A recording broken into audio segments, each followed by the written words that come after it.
France is a country that turned eating into an art form, a philosophy, and basically a national sport. But behind that elegant reputation, there's a side of the menu that makes the rest of the world quietly push their plate away. Because while French cuisine is celebrated everywhere, some dishes that locals eat without blinking would make most outsiders question everything they thought they knew about food. And it all starts with something that crawls. Escargot. Yes, snails. Pulled from their shells, bathed in garlic butter, and served on a special dimpled plate, like they are jewels in a fine dining experience. For the French, this is comfort food, something you order at a casual bistro on a Tuesday, without a second thought. But for most outsiders, the idea of chewing on a garden creature feels like a dare that somehow became a national tradition. The texture is tender, the butter is rich, and the garlic ties everything together into something genuinely delicious. And yet, no amount of seasoning can erase that mental image. For first-timers, online, tourists post reaction videos of their first escargot experience, and the responses range from genuine shock to what can only be described as a full existential crisis on camera. But here's the thing. Once people push past the idea, the overwhelming majority admit it. The flavor is incredible. It's one of those dishes where the fear is always louder than the taste.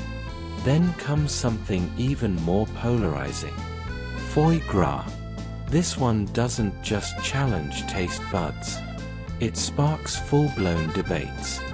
Made from the fattened liver of a duck or goose, foie gras has a buttery texture that almost melts in your mouth.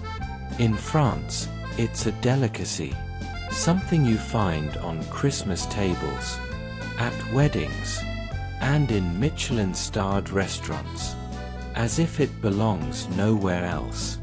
But outside of France, it's one of the most controversial foods in the world. Animal welfare concerns have led to bans in several countries and cities, and yet, in France, it remains deeply tied to tradition, regional pride, and identity. Entire towns in the southwest have built their culture around producing it. For locals, removing foie gras from the table would feel like erasing a part of their history. For outsiders, it sits right at the intersection of culinary brilliance and moral discomfort, and neither side seems ready to back down. If foie gras didn't push you far enough, frog legs will. Known in France as cuisses de Grenelle, they're lightly sautéed in butter and herbs, and served just like any other dish. Casual, shareable, and surprisingly addictive. The taste is mild and delicate, somewhere between chicken and fish. That's exactly what every French person will tell you before you take your first bite. But the moment someone hears the words frog legs, the reaction is usually immediate. For many people, the conversation ends right there. Visitors either embrace the experience or spend the rest of the evening quietly Googling what they just ate. The stereotype of the French eating frogs has existed for centuries, but what most people don't realize is that the dish is genuinely elegant and genuinely delicious. Now things take a sharper turn. Steak tartare. Raw beef. Not rare, not lightly cooked, completely raw, finely minced, seasoned with mustard, capers, and shallots, and topped with a raw egg yolk, like a golden crown. In France, this is a perfectly normal meal. You'll see people order it at a brasserie without hesitation.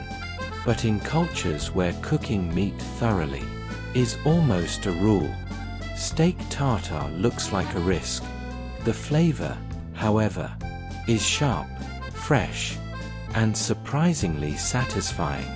Still, convincing a first-timer to take that first bite is never easy. Some people refuse immediately, others take the risk, and often end up understanding why this dish has survived for generations. And if raw beef wasn't enough, there's andouillet, a sausage made primarily from pork intestines, with a smell so strong that you notice it before the plate even arrives. It's earthy, pungent, and completely unapologetic. For some, it's a delicacy. For others, it's unforgettable, for very different reasons. Outsiders who order it by accident often describe the experience as a full sensory ambush, but the fans of andouillet are incredibly loyal. In fact, there's even an association in France dedicated to ranking the best ones. It's one of those foods where the line between love and horror is incredibly thin. Then there's something that looks almost innocent at first. Tête de veau, a dish made from a calf's head, slow cooked until tender, served with a sharp herb sauce that brings everything to life. In some regions, it's a classic comfort dish, a source of pride. Former French President Jacques Chirac was famously a fan, but for many outsiders, the idea alone is enough to stop right there. The textures, the gelatinous layers, the richness, it's a combination that can be difficult to process. And then we enter the world of French cheese, a world that deserves its own documentary. But one variety stands out immediately: Épousses, a washed rind cheese with an aroma so powerful that it has a reputation for being too much for public spaces. Whether that's exaggerated or not, the fact that people believe it says everything. The smell is intense, almost aggressive, but the flavor underneath, creamy, complex, and unforgettable. It's one of those foods that turns skeptics into believers. And speaking of strong flavors, Roquefort, a legendary blue cheese, aged in natural caves. Its signature blue veins come from wild mold that develops over time.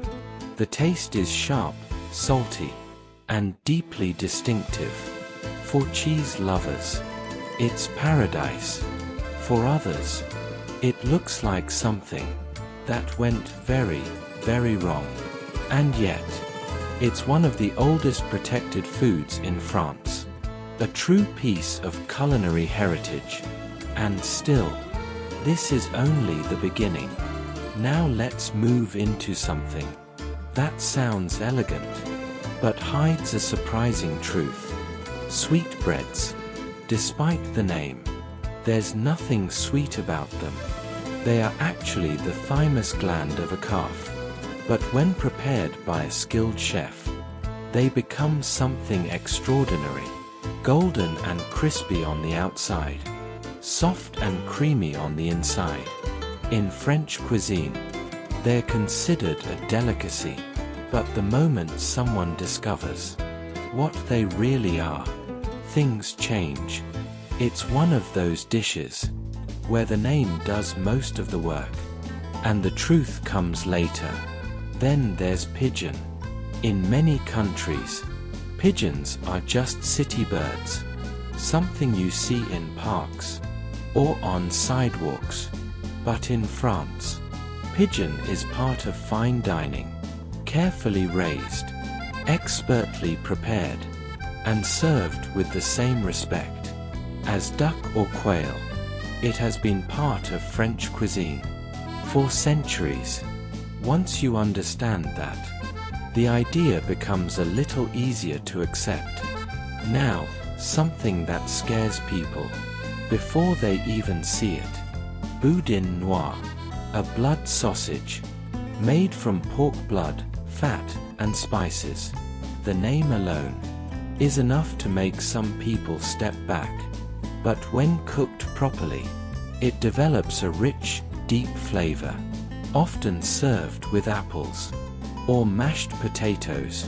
Those who try it are usually surprised because it tastes far better than they expected. Then we return to cheese, but this time goat cheese. Chèvre, the versions many people know, are mild and soft, but in France, aged goat cheese can be intense, sharp, tangy, and full of character. The longer it ages, the stronger it becomes, and the more respect it earns at the table. For newcomers, it can feel less like tasting food and more like accepting a challenge. Now something that looks simple but carries a lot of weight. Rillettes, slow-cooked meat, shredded and preserved in its own fat, spread on bread as casually as butter. In French homes, it's completely normal, but for visitors, the richness can be surprising. It's comfort food in its most concentrated form. Then there's a dish with one of the most unexpected names, cervelle de canut, which roughly translates to silk worker's brain. The name alone is enough to confuse anyone, but in reality, it's a fresh cheese mixed with herbs, shallots, and cream. Light, tangy, and incredibly enjoyable. It's a perfect example of how French cuisine can play with perception. Now we arrive at something almost legendary. Ortolan, a tiny bird that became one of the most controversial dishes in French gastronomy. Traditionally, it was eaten whole, in a ritual that involved covering the head with a napkin. Some say it was to capture the aroma. Others say it was to hide from God. Today, hunting ortolan is banned, and the dish exists mostly in stories, history, and debate. It represents the extreme edge of culinary tradition. And finally, something that surprises almost every visitor, not because of what it is, but because of when it's eaten. The cheese course.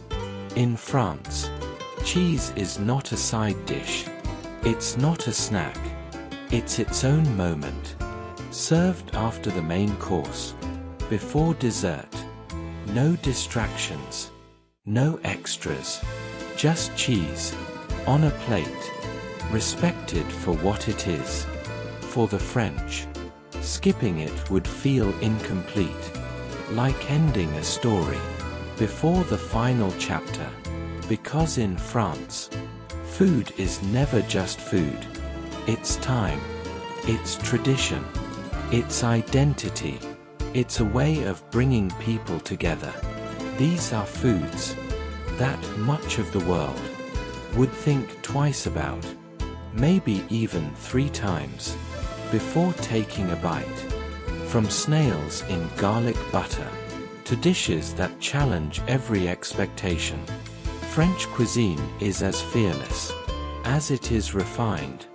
If you enjoyed this journey through some of the most unusual foods in France, Make sure to subscribe to French Memories, so you never miss another deep dive into culture, traditions, and hidden stories.